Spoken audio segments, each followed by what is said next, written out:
Jackie, then this, her rapper messy colors. Na na na na na na na. This that. Never become Christmas. I love that. Afro Jackie, then this, her rapper messy colors. Na na na na na na. This that. Greetings and salutations, everybody, and welcome to our very special AEW Double or Nothing prediction show. I'm Xlj the Og, joined by some of your favorite Wrestle Talk content creators. Of course, right next to me, you know him, you love him, the Wrestle Talk drip god himself, Hambone. How you doing, sir? I am good, brother. What's up, you effing marks? Thanks for having me again, XLJ. Absolutely, my friend. And another good, close personal friends of ours. You know him, you love him. Extreme Lead Wrestling. How you doing, my man? The playlists on your shows are always fire. I know this is just the AEW everything, but like just bangers all around. Yes, indeed. And of course, with us, we have the lovely and very talented Miss Heel Sigler herself, MJ. How you doing, my friend? Hey everyone, I'm good. Thanks for having me.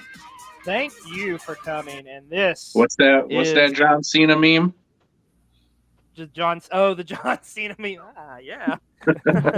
My thing is I can never see him in that. I don't know why, but anyways, that's another story for another time. So, folks, how excited are you for Double or Nothing? And I got to start with you first, MJ, because this is going to be a very special experience for you, isn't it, my friend? It is. I'm so excited. This will be my first AEW pay-per-view. I'll get to be there in Vegas. I can't wait. Yes, it's going to be a hell of a night. Guys, are you pumped? Are you excited for another great AEW pay-per-view? I always am. AEW is always putting on... Yeah, AEW is always going to put on a good show, you know, even if there aren't... And I'm not saying there aren't great storylines, but if there aren't, you always know that they're going to deliver match-wise, so I'm sure it'll be another banger, as it always is with them. Yeah, and I mean, I feel like this weekend is like we are blessed as professional wrestling fans. Like we have at least 4 major pay-per-view events here, all in North America. You know, with you Impact's on 5, really, if you think of Impact on Friday. Yeah, that's what I mean. Yeah, so counting that, we've got. Oh, I thought you meant NXT. Well, yeah, we're going to talk, of course, NXT, which that's going to be interesting. NXT going one-on-one against the AEW, like at the same time slot. That is kind of going all the way back to the good old days. Remember when the first Clash of the Champions went up against WrestleMania 4 or something? But yeah, it's just crazy. It's wild. What a world we live in. And there's just so much wrestling going on. I mean, even in addition with that, you got GCWs doing shows this weekend, which I know you're going to be at, MJ, for that as well. Stardom even has a show going on this weekend, so it's going to be a hell of a time and a hell of a weekend. But let's get right into it. Let's talk some Double or Nothing. And so far, there's been 9 matches announced for the show. Now, the first one I want to talk about, I think this is like going to be on the pre-show 0 hour, whatever the hell you want to call it. It's going to be the Hardy Boys and Hook going up against Ethan Page and the Gun Club. Is anybody really I'm trying to think of how to word this and not sound mean. Anybody really excited about this? It's just kind of another match. It seems like it's put on the card. Didn't Matt Hardy's kids beat the shit out of oh my gosh, Ethan Page. No. The Firm. The Firm, yeah. Didn't Matt Hardy's kids beat up the Firm and Brother Zane humped the ground or something and sent them back to the multiverse or something? Yes, and I guess Isaiah Cassidy legit is hurt, so that's why Hook is stepping in. And I also guess the stipulation for this is if Ethan Page and the Gun Club lose, the Hardys get Ethan Page's contract. So whatever. But I mean, this was an interesting storyline when it was happening on Dark and all that, but I feel like the natural ending, should have been the Firm deletion. I feel like it's just kind of run its course at this point. I've seen it enough. Yeah, this is just like, okay, let's get everybody in the arena and enjoy the show, essentially, as far as I'm concerned. I'd assume the Hardys and Hook probably win because they'll make that into a little storyline on Rampage or maybe Collision or something. So Sure. I do love me some old because I would really like to see Ethan Page get a push. He needs to get away from this storyline and the firm and all that. Yeah, no more comedy either. Like, as good as he is at it, let's just like get a straight up like badass heel push for Ethan Page. Like, come on, Papa Khan. Let's That'd make be this cool. happen. I'm all for it.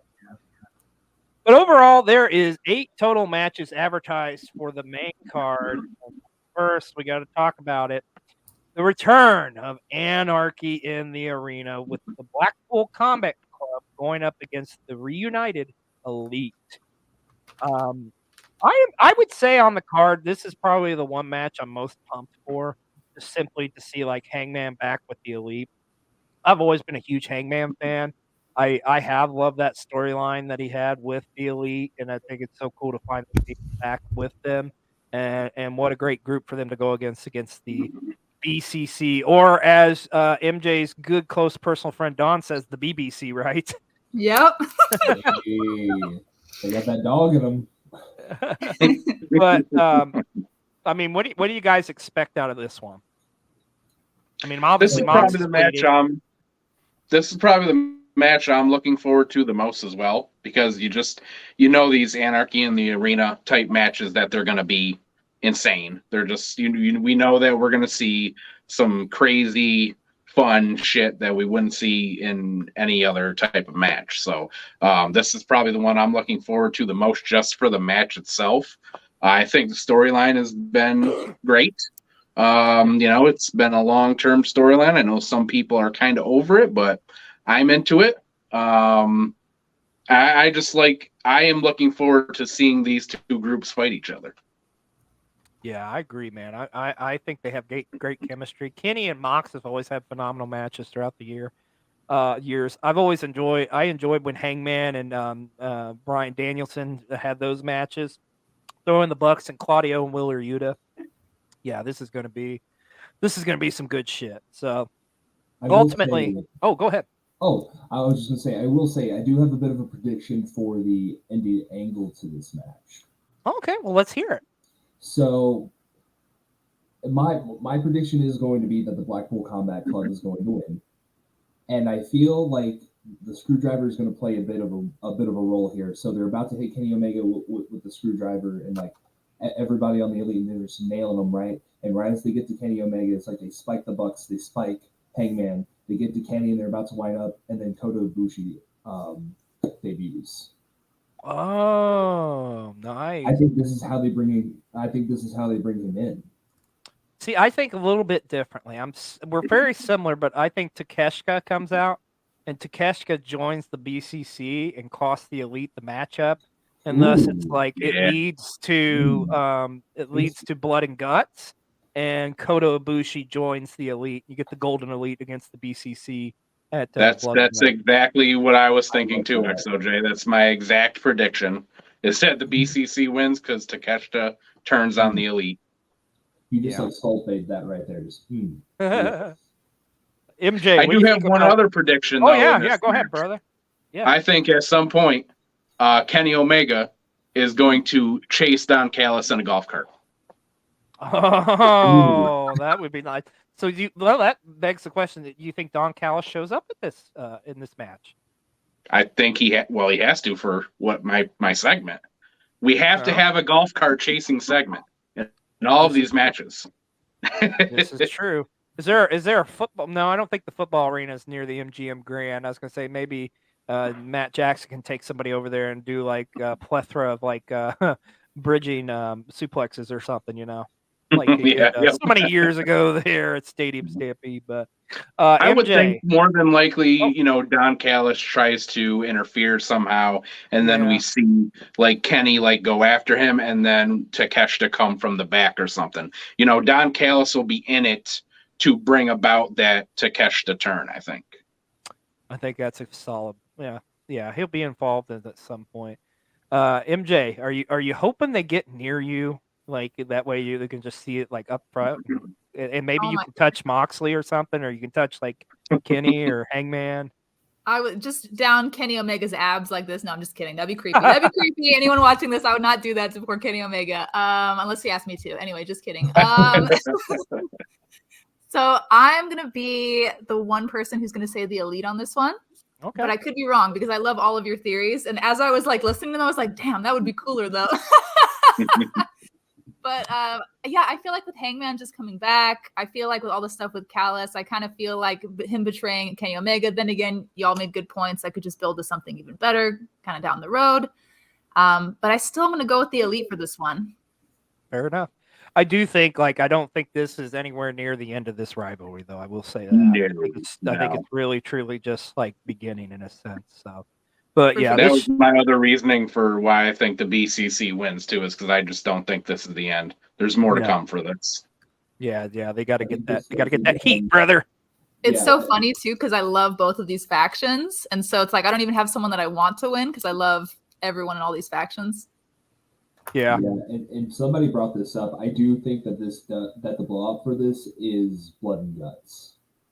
Yes. And Anarchy in the arena is just going to be a very violent stepping stone to that. Yeah. Yeah, I got a bold prediction for Blood and Guts too this year. I don't know if it'll be on Dynamite or whatever. I think you're going to get 2 Blood and Guts matches this year because I think you're going to get this one, and I do think you're going to get the first ever women's Blood and Guts match too. B-Roll's been talking about that for a long time, so I think it's going to happen. But time will tell, but this should be an awesome matchup nonetheless. And speaking of awesome matchups, let's talk about this one. The unsanctioned match between Chris Jericho and Adam Cole, baby. And we did just find out that Sabu is the special enforcer on this one. Like, were y'all like surprised as shit that like Sabu came out on Dynamite? You could have given me 100 guesses of who Adam Cole was about to bring out. I would have never. Sabu would not have been one of them. Yeah. I kind of go like, sure. Okay, like I'm not upset by it. Wouldn't have been my first pick. Yeah, it would have been my first pick, but I mean, it's going to be interesting. The one thing I will say that I loved is like on color commentary when they were like when Adam Cole was mentioning, Taz was just like, "Oh fuck," which I marked the hell out for, considering that's like one of the greatest rivalries in ECW was Taz and Sabu. So, I'm looking forward on paper. I think this is a good matchup, but maybe this is me nitpicking. I haven't really enjoyed the build-up to this, honestly. I mean, it's been okay.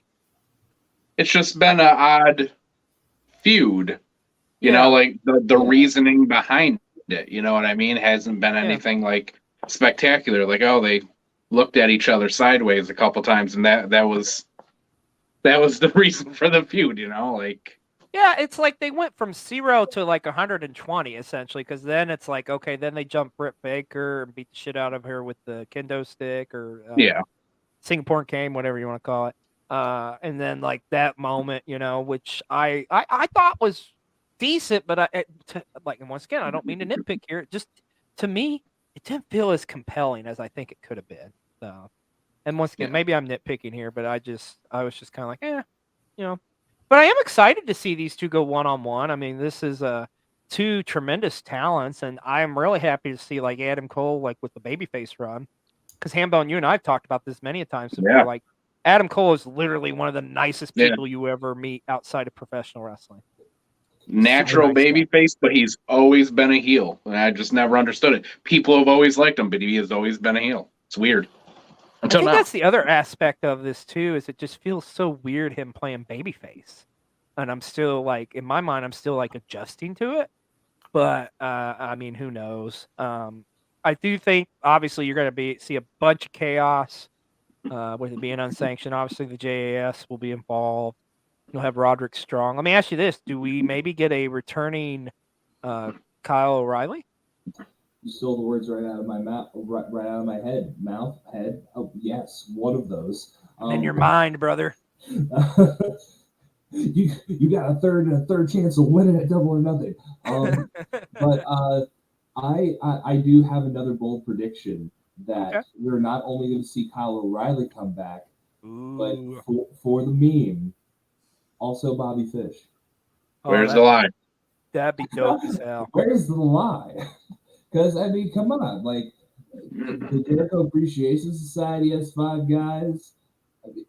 They can't just have 4. No, just do Undisputed Era in AEW and make us all happy already. Give me what I want. Give me what I want. Bobby Fish could just stand in the corner and not do anything. I'm fine with that. It's funny because you mentioned Bobby Fish. Like in a couple weeks, I'm actually going to a show in Lawrenceburg, Indiana. He's booked on, so part of me is like, if he shows up, does that mean he doesn't make it to the Lawrenceburg booking? And I'll be pissed. But yeah, it is what it is. We'll have to wait and see what happens. But guys, tell me who you got in this one. I'll start with you, Hambone. So I am looking forward to this match because I was actually very, very much entertained by the Jericho and Roderick Strong match, like way more than I thought I was going to be. It was very, it felt very much like a old school, like WWF hardcore title match. It felt real. It felt unpredictable. So I'm hoping to get the same here.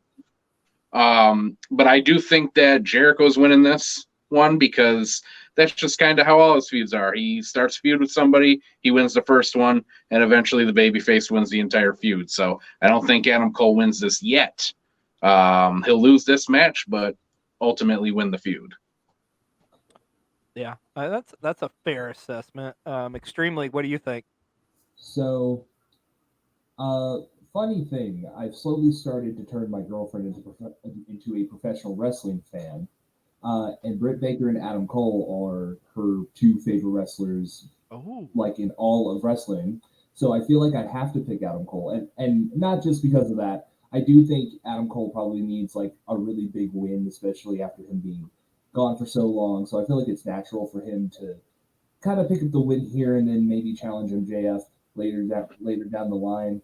Yep. And AEW I feel like does this with one match on one of the major pay-per-views, which is like the build has been questionable to not good, and somehow like the in-ring stuff just blows that all out of the water, and we're like, oh, okay, cool. What build? It's fine because this baby worked 5 stars. Yeah, I think exactly. By the time we get to the matchup, it's going to be we're going to enjoy it too much to forget about like too much of the build.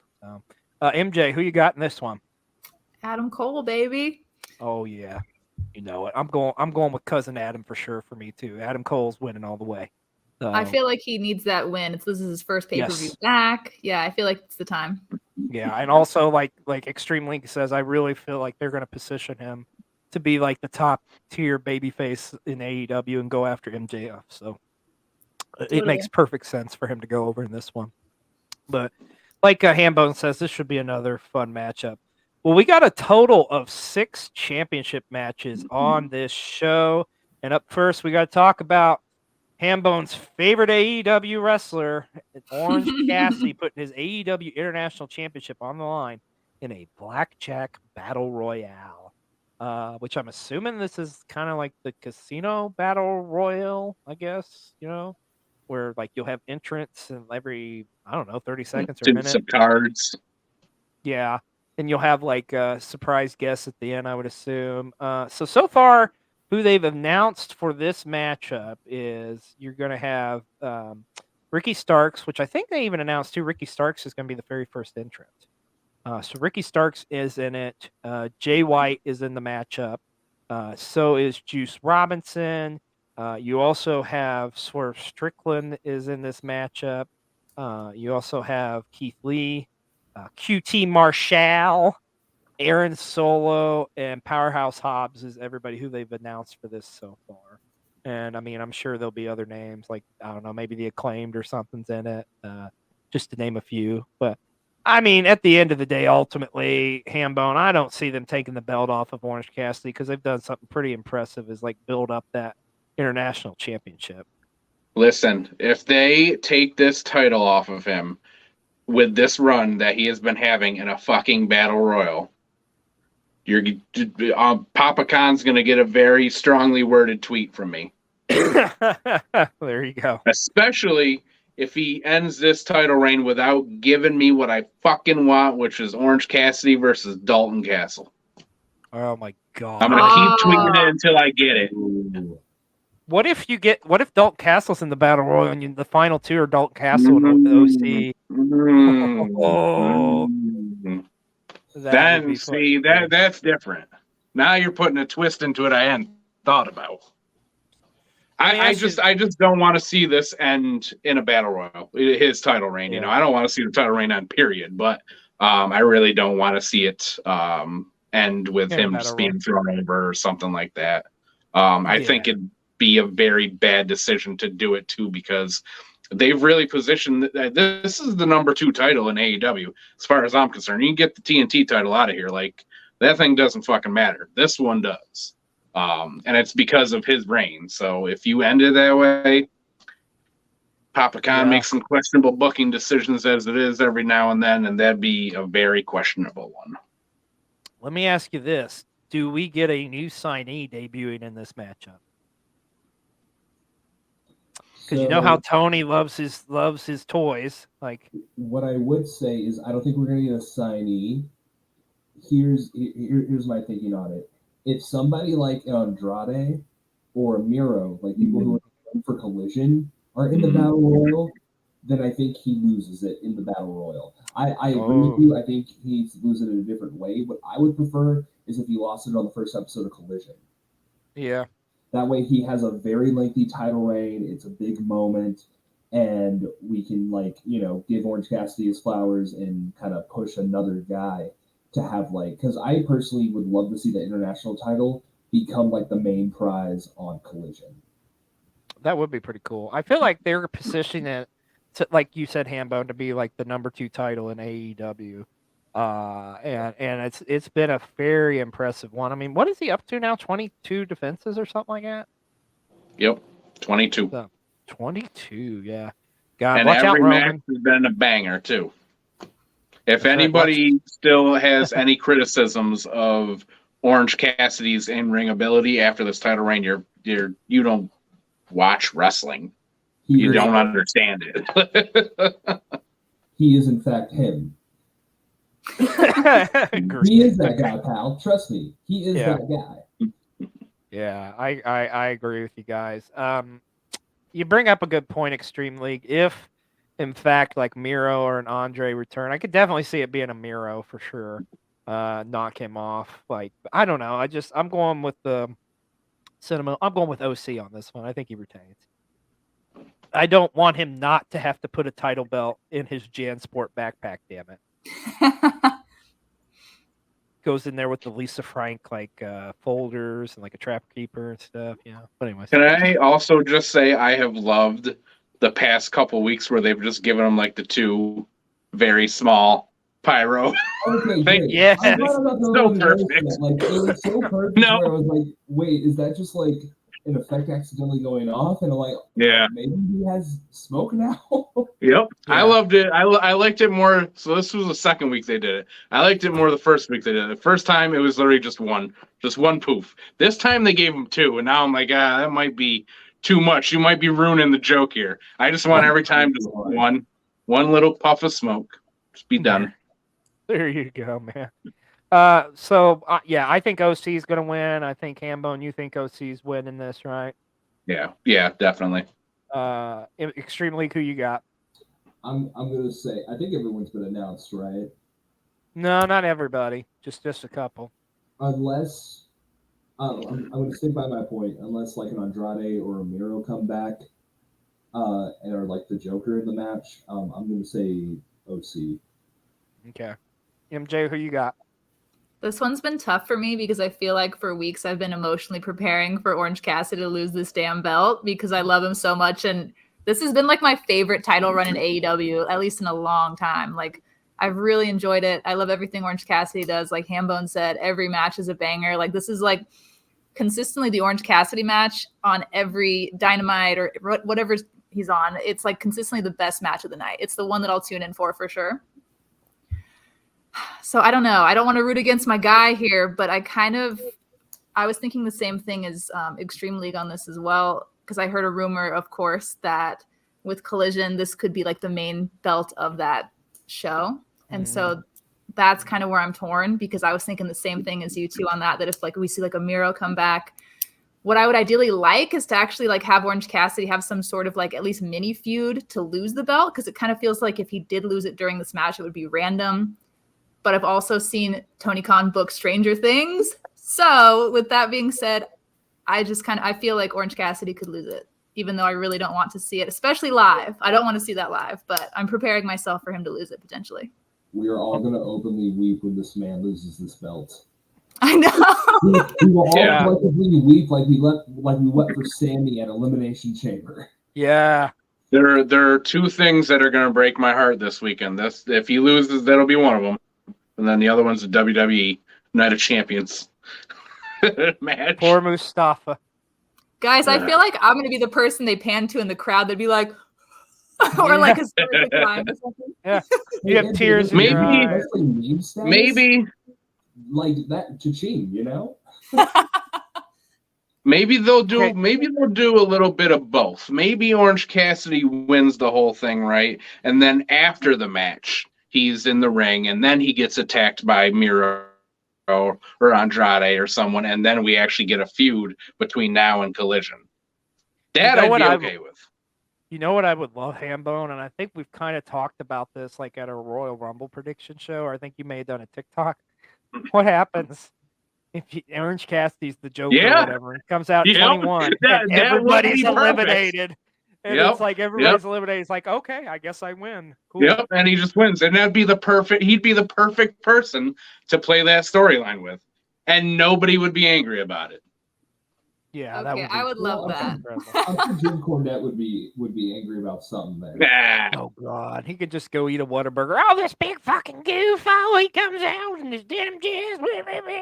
Yeah, old Jimmy would blow a gasket, but I don't know. I just feel like I feel like OC's still got a pretty good run in him, so we'll have to wait and see. Okay, this match.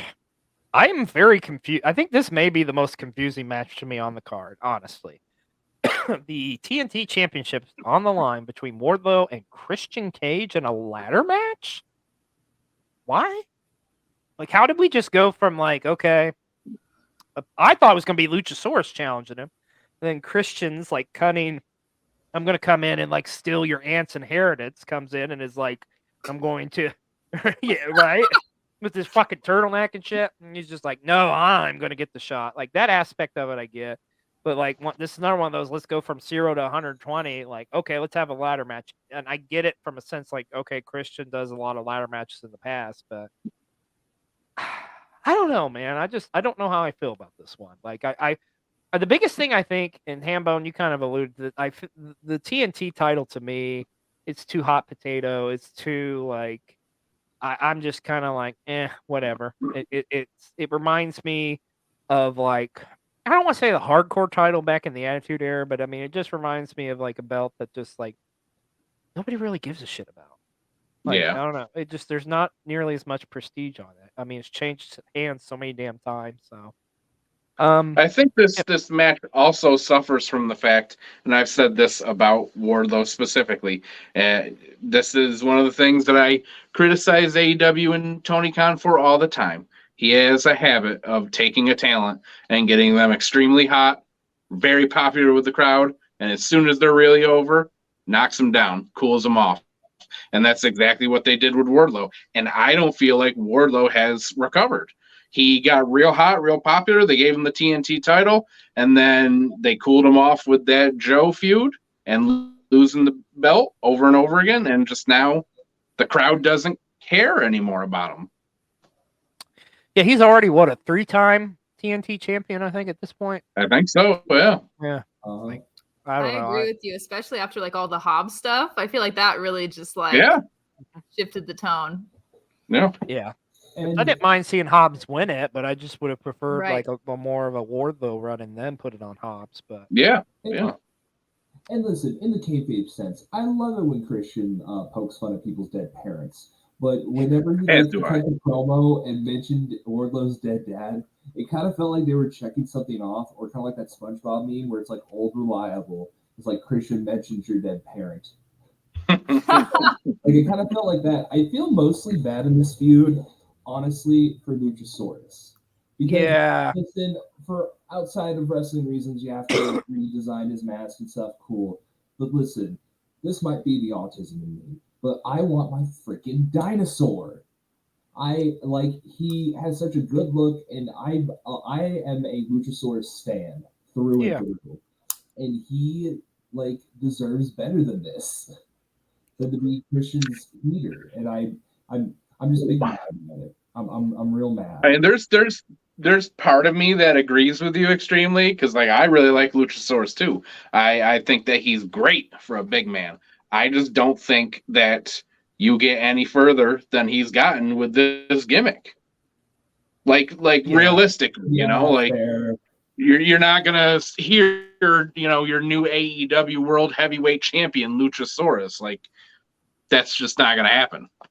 What in the universe mode is going on here? It's only going to happen on Fight Forever if that happens. Yeah. I'm putting the AEW World Title on Luchasaurus yesterday. Gosh, no. It's hit. We're finally gonna have the Jurassic Express 3-way of Marco Stunt, Jungle Boy, and Luchasaurus for the AEW World Title. It'll be better than the triple threat, than the Shield triple threat. We'll do it actually at a decent pay-per-view. That's the real rivalry everybody's been wanting to see, man. Let me tell you. I would have enjoyed this more if it was Luchasaurus going against Wardlow, I think. But I mean, I don't know. We'll see what happens. I think Wardlow retains. I can't see him, but I'm not gonna be shocked if Christian. I was gonna say you can't see that happening, Xlj, because I could totally see it. I could see anything happening with that TNT title. Yeah. I do think that Wardlow wins. But if Christian walked out with it, would not be surprised. Yeah, I wouldn't hate it either. I'd be like, okay, whatever. Well, yeah, sure. Yeah. I just okay, here's what I want, Hambone, if that happens. The promo on the next Dynamite, all right? He's got the TNT title. He's in an office chair, and he's got a cat in his lap, and he's slowly petting it. And he's just revealing his evil plan of what he's going to do next in AEW. I need that. I'd like that. Yes. Extreme League, who you got in this one? Wardlow, sure. Luchasaurus deserves better. Yeah. MJ? I feel like I'm doing really hot takes tonight because I can't get this out of my head that I could see Christian winning for some reason. It's been bugging me for the last few days thinking about this because I really could see Christian winning. I will be standing right next to Dawn for this show, though. So, however, I'm hoping for everyone's safety around us that Wardlow will win this. Yes. War Daddy better win it. Otherwise, Dawn is going to attack Christian Cage. I think that might ruin our night if Wardlow loses this. Yeah, dude. Not even some In-N-Out Burger could save it after that if Wardlow loses. So we'll see what happens. Like I say, a ladder match always brings a unique, exciting element to anything. So I don't know. I think we all are in agreement. This could really go 50-50. We're not going to be shocked if either of these guys win. So I want in the middle of this match, I want Armed Anderson to go in, slide into the ring, pointed at Luchasaurus, bang. Luchasaurus falls down. We never see Luchasaurus again. That's how the gimmick gets killed off. He comes back with a different gimmick. You never see him again in a mask. I need Papa Con. I need him to come in like Chris Pratt in Jurassic World,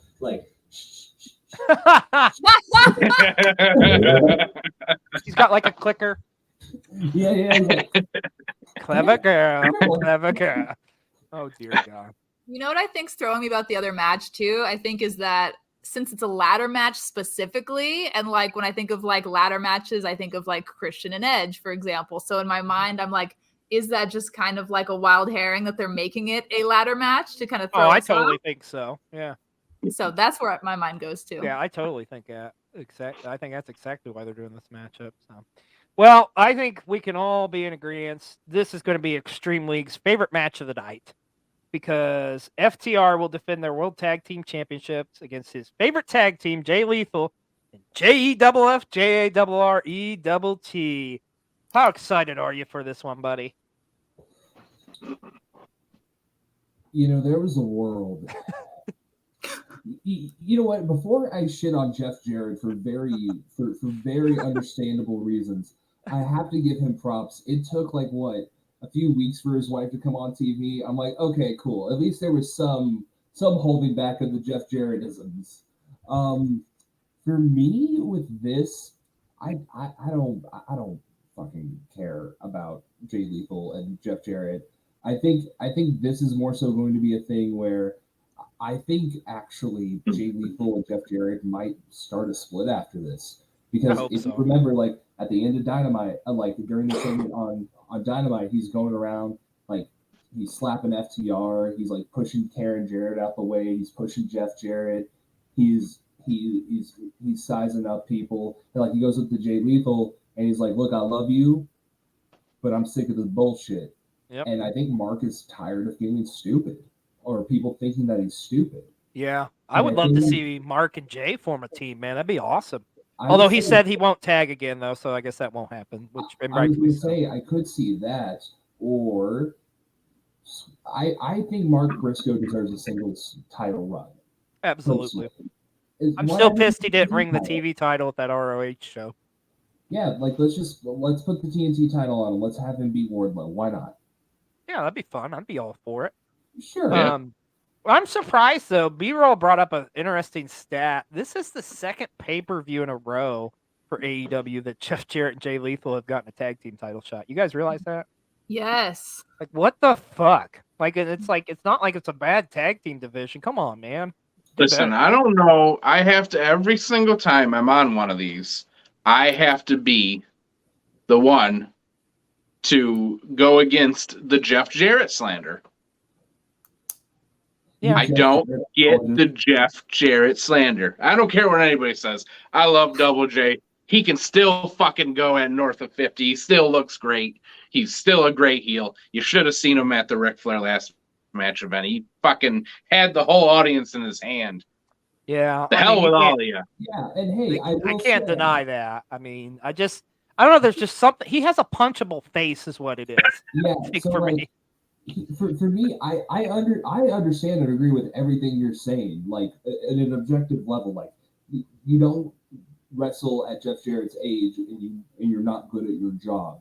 Yeah. I'm just saying I can't understand the shoot hate from the kayfabe hate. And yeah.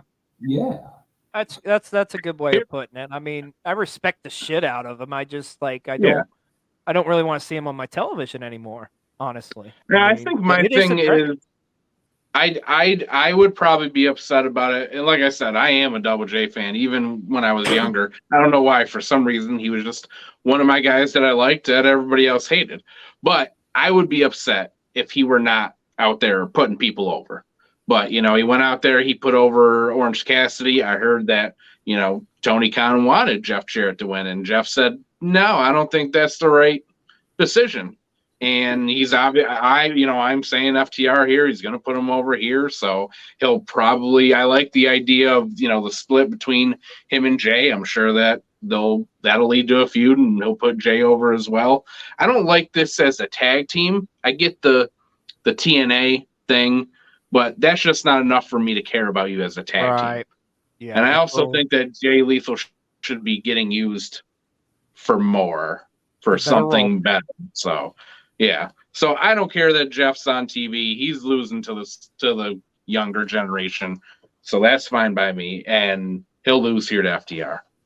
Yeah, I was gonna say FTR is retaining here.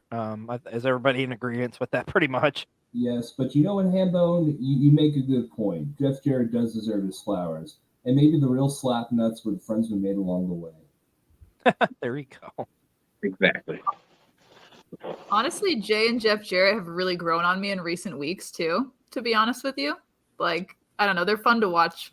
Going to the Briscoe compound was fucking hilarious. I will say that. That was pretty damn good. Don't trust the man in overalls. Which one? Oh, man. But I think, FTR is retaining and we'll move on to other things. And I think this may be the end of Jay Lethal and Jeff Jarrett, but time will tell. All right, let's talk about the TBS Championship with Jade Cargill defending against Taya Valkyrie And Jade's still undefeated. Still, what's her record now? It's like 50-0, I think, or something. 59. She is at 50. 50.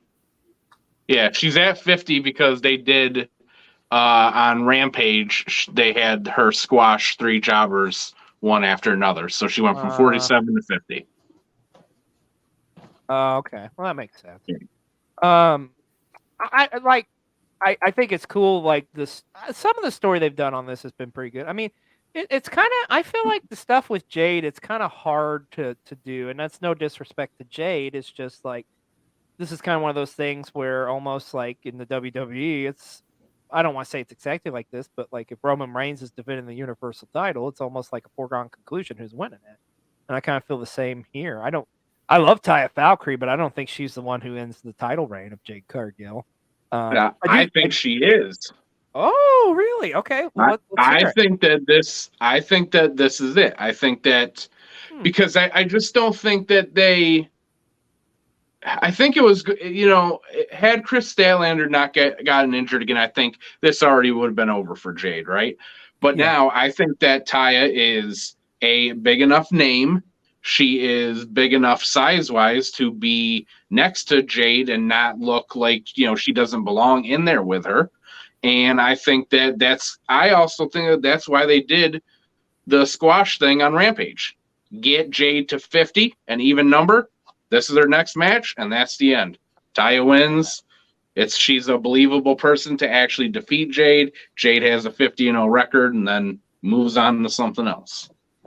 But I mean, it is interesting the first matchup they had, like how I'm sorry, I want to say the Glam Sam, but the Road to Valhalla was like banned, essentially she couldn't do it, but now she can do it in this matchup. Right. That aspect of it's interesting. I don't know.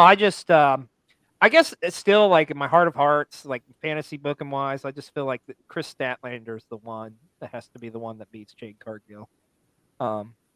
But who knows when she's coming back? I mean, she's still recovering from injury, so yeah. But I'll put it to you this way, Hambone. I'm not gonna be like totally shocked if Taya Valkyrie walks out of the MGM Grand with the TBS Championship. Yeah. So, but ultimately, in my opinion, I think Jade retains here. Extremely. What about you? I would also agree with you that Jade probably retains. To be quite honest with you, I've grown kind of tiresome of Jade's undefeated streak. Don't get me wrong, I love Jade. I want to see her do something else now. And I think she has that ability, and she's had that kind of seasoning, for lack of a better term, TBS champion to finally put together a solid match where she can actually sell as well as give offense. And I'm thinking she probably has to lose it at some point here. If she doesn't lose it at Double or Nothing, I would also maybe slot this in as the first like a title change to maybe happen on a Collision or at that would make sense. I feel like this is getting towards the end of it, and I don't know what exactly the ending number on Jade's streak is going to be, but I feel like this is ending at some point, hopefully, and then possibly at a All Out, she takes the belt off Jamie Hayter. You just made perfect sense. I can see her dropping at a Collision to somebody. That makes perfect sense. What a moment that would be to make that show, give it already a couple of landmark moments. So I wouldn't be shocked if that happened. Again, maybe that's another thing. Maybe she does defeat Taya, and then after she defeats Taya, out comes Chris Statlander. And then at Collision, that's what we get, is we finally get that showdown. That could happen. What do you think on this one, MJ? So I think back to, wasn't it Rampage last week, or maybe it was Dynamite, where Jade was kind of being really arrogant and having multiple kind of jobbers come out, and she was crushing them, right? And she was getting ready to crush the third one tonight. And that would have put her at 60-0. And then Taya came out and then blocked that from happening, right? Blocked that win. So I've kind of been conflicted going back and forth, but I think Taya is going to take the title off of her at Double or Nothing. I think it'll kind of give Jade that chip on her shoulder, you took this away from me. And then I feel like they could kind of build a different storyline off of that. And that would be interesting, though. Like you guys say, like if anybody could do it, it would be Taya Valkyrie. I mean, she's definitely got the build and physicality, and we know she can go. So I'm not going to be shocked if it happens, but I just think Jade's going to continue on as your TBS champion. Personally, my one concern with putting the belt on Ty would be, I don't feel like she's had a lot of AEW TV time, so you're kind of having to build her character with being champion. But stranger things have happened. I mean, it's Ty Valkyrie; she's fantastic. They could do it. Yeah, that's a valid point too. So I don't know. I feel like this is another one that could go 50-50. I don't think it's as like completely the odds are in favor of Jade. I think this is since her title run, this is the most realistic challenge she's had so far. That's somebody that could take the belt off of her. So. Agreed. We will see at Double or Nothing. And hey, we got another women's championship. Let's talk about the AEW Women's World Championship as Jamie Hayter defends against the Outcasts' Toni Storm. And a rematch really from Full Gear, because Jamie was the one who dethroned Toni Storm at that show. This one kind of, I mean, I know it's obviously the Outcasts have been feuding with Britt and Jamie and the OGs or whatever you want to call them of AEW. Is anybody surprised that Toni Storm is the one stepping up to challenge for the belt? Yes. I just thought this match is a lot of nowhere. Yeah. Really. I think it shows me okay, I don't know, is Toni Storm really the leader of that group? I don't think she is. I mean, but then again, it's the Outcast is a weird group because it's I don't feel like they have a definitive leader. I guess you could say it's Saraya, but Saraya just does promos and stuff, Yeah, that's what I feel like Saraya should be in this spot instead of Toni. Yeah. Yeah. And Ruby, in my opinion, out of all three of them, I think Ruby is the one who's benefited the most by this her heel turn and being part of the Outcast. I kind of would have preferred Ruby in this spot, honestly. But I think there's a history. They're going with based off the history there. We know they used to be roommates years ago, best friends, whatever. Jamie Hayter is the one who dethroned Toni Storm. So that being said, do you think Toni Storm gets her world title back? Because technically she was always referred to as the interim champion. I kind of feel like this is them making a wrong right. Well, they did say that her reign was official after they changed it. Yeah, but during it though, they called her the interim champion. Yeah, that's still got a sting. You know what I mean? I don't think anybody's taking that title off of Jamie until the Britt turn. Mm-hmm. Oh, that's a good point. I was just about to say, I think they're probably going to do Hayter Britt at All In. Yeah. I feel like that's the time to do it. Yeah, because then they can kind of wrap up this feud with the Outcast against the OGs from AEW or something. But I don't know. I'm going to play devil's advocate on this one. I just got a feeling in my gut. I think Toni Storm's going to win the belt.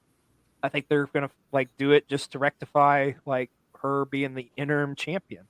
That's my gut feeling. And honestly, if they would have put Saraya or Ruby in this matchup, I probably would have went with Jamie to win it. But I don't know. I just got a feeling in my stomach that Toni Storm is winning this. MJ, what do you think on this one? I'm going Hayter on this one. I think that there has been a build with Outcast versus Jamie, Britt, and Sheeta. I feel like this one in particular hasn't felt strong enough. I know there's the callback, of course, to Full Gear there, but this did just feel super random to me. It kind of felt like, okay, we know we want to keep Jamie as the champ. Let's just kind of throw her against one of the Outcasts and just make it a good match. That probably makes more logic, honestly, but I don't know. Like I say, I just have this feeling in the pit of my gut. I can't explain it. I just feel like Toni Storm's going to end her reign. Hambone, Extreme League, or you think Jamie's going to retain? Yeah, I would say. Yeah. Yeah, I would definitely say Jamie retains because I still think that they're eventually going to be doing the Hayter Baker at some point. Yeah. I just don't think there's a strong enough story or feud between just these two right now for a title change. Yeah. These are all valid points, so you're probably right. I'm probably going to take the W or the L on this one, but we'll see what happens at Double or Nothing. And let's talk about it. The main event, the 4 Pillars 4-Way for the AEW World Championship. MJF defended his AEW title against Sammy Guevara, Darby Allin, and Jungle Boy Jack Perry.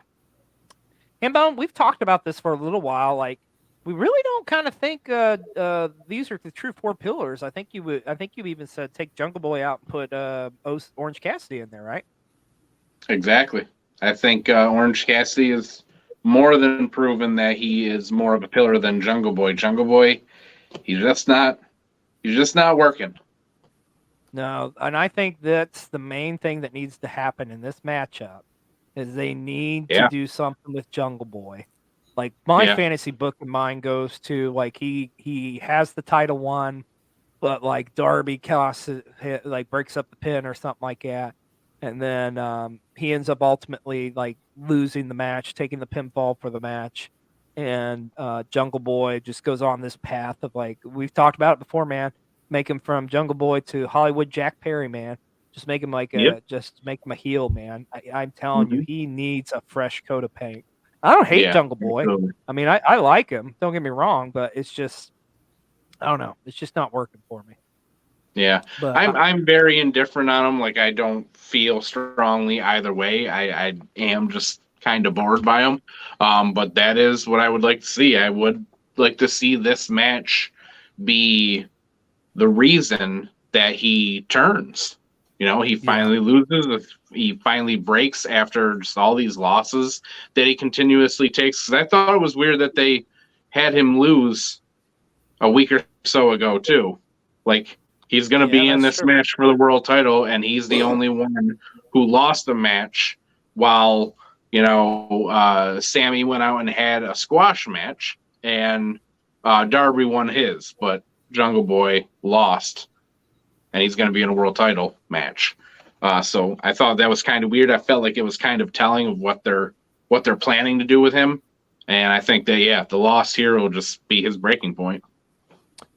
I respect the hell out of the AEW because I think this is definitely a step in the right direction of where you have your young talent like in the main event challenging for the World Heavyweight Championship, regardless of how I feel about some of the competitors. Like to me, and like the whole stuff with Sammy flip-flopping, I don't really care for. The 2 guys that I'm interested in this matchup's MJF and Darby Allin and their rivalry. And I'm kind of hoping like that there's some more story gets told there. Because I'd love to see one day maybe Darby Allin is the one that beats MJF for that world championship. I don't think it's happening here, but I think it'd be pretty cool if they did that. And he did it in the fashion of hitting him with that, not the small package, but the headlock takeover. Yeah, the headlock takeover. That'd be pretty badass. But I don't think it's going to happen this night, though. But I think this is a step in the right direction, regardless if you agree or disagree with like if these guys are the 4 pillars. It's still like 4 original AEW stars, and like I would have to look back in the history of AEW, but I think this may be the first time in a long time where it's like you have a main event where it is like original build-up stars, like it this many anyway in the main event when this 4-way matchup. So let me ask you all this: do you think there is some way MJF loses this? No. But if I could put on my fantasy booker hat for a moment, this is how I think it ends. So we've had tension with Darby and Jungle Boy, as well as like MJF and Darby being like the main antagonistic thing in this 4-way. I think Darby it comes close to pinning Jungle Boy to win the title, and then CM Punk comes from the crowd and costs Darby the AEW title. MJF rolls up Jungle Boy, and then MJF retains. And then they're asking, they're like, CM Punk, like, we need answers. Like, why did you just do that? And then that's how they set up him going on Collision. It's like MJF comes out and says, he's not going to come out here and talk to all of you. Why would he?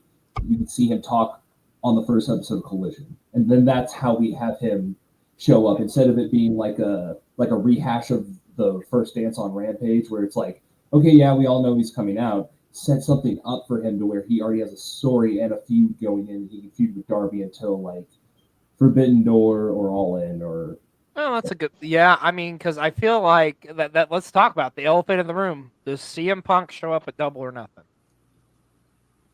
Personally, I would love to see it. I think we will see him just because I feel like it's also really funny. I don't know. I think of how I would book things and how I would just mess with people like psychologically. If I was in like a marketing or like a booking stance, because they literally just announced that the first collision is going to be in Chicago. And so I think that just makes everybody obviously be like, oh, that's when Punk's coming back. That's when we're going to see him again. And so I feel like it would be cool if they kind of threw this in to kind of throw us off a little bit and had CM Punk return at Double or Nothing. I think that'd be the right way to go too anyway, because I know we talked about, you know, the first dance and all that, you know, where we all assumed that he was going to be there with them never confirming it. But, you know, with everything that's happened since with Brawl Out and all that stuff, with Collision coming up, you would think that you would want to this time actually advertise that, yes, CM Punk is going to be on this show, the first ever Collision. He will be here to talk to you and get as many eyes on it as possible, instead of us all being 50-50 about is he, isn't he, you know, like we were before. I think that the smart thing to do would have him show up beforehand and have it be a definite that, yes, he will be at Collision. Yeah. I mean, go ahead. Go ahead.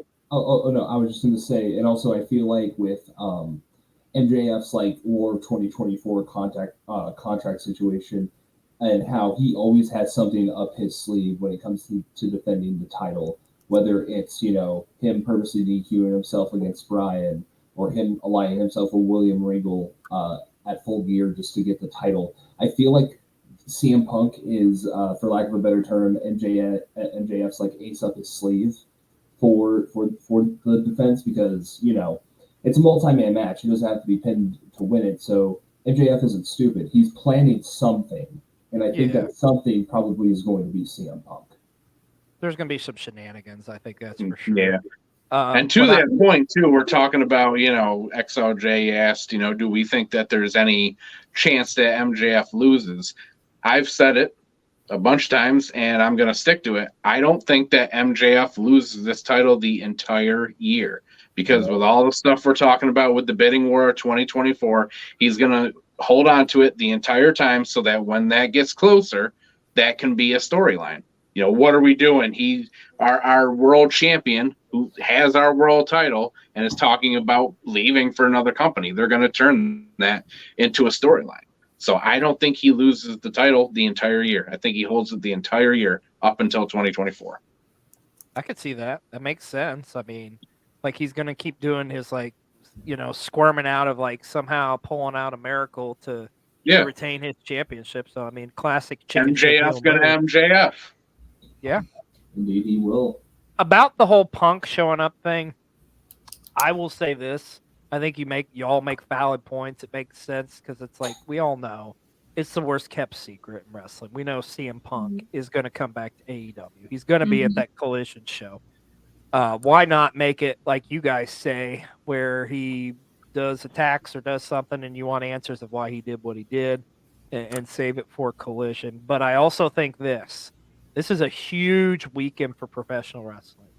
If CM Punk shows up at Double or Nothing, that is going to be what everybody is talking about in the world of wrestling. They're not going to be talking about anything else. Like, holy shit, CM Punk showed up at Double or Nothing. So, can I give my fantasy booking here? Yeah. So my fantasy booking is the first AEW anything I watched was Double or Nothing last year, and that's because I'm a huge CM Punk fan and I always have been. And I knew he was going to go against Hangman for the title at Double or Nothing. And so I was like, I don't care. I have to see this. I want to see this happen. You know, I felt so gypped after, you know, everything that happened with CM Punk and WWE. And so I needed to be there. And so watching him win was such a bittersweet moment after after we all know what kind of happened after that. And so I feel like this would be like a really badass way to build a storyline, because MJF CM Punk is one of my favorite rivalries in AEW history.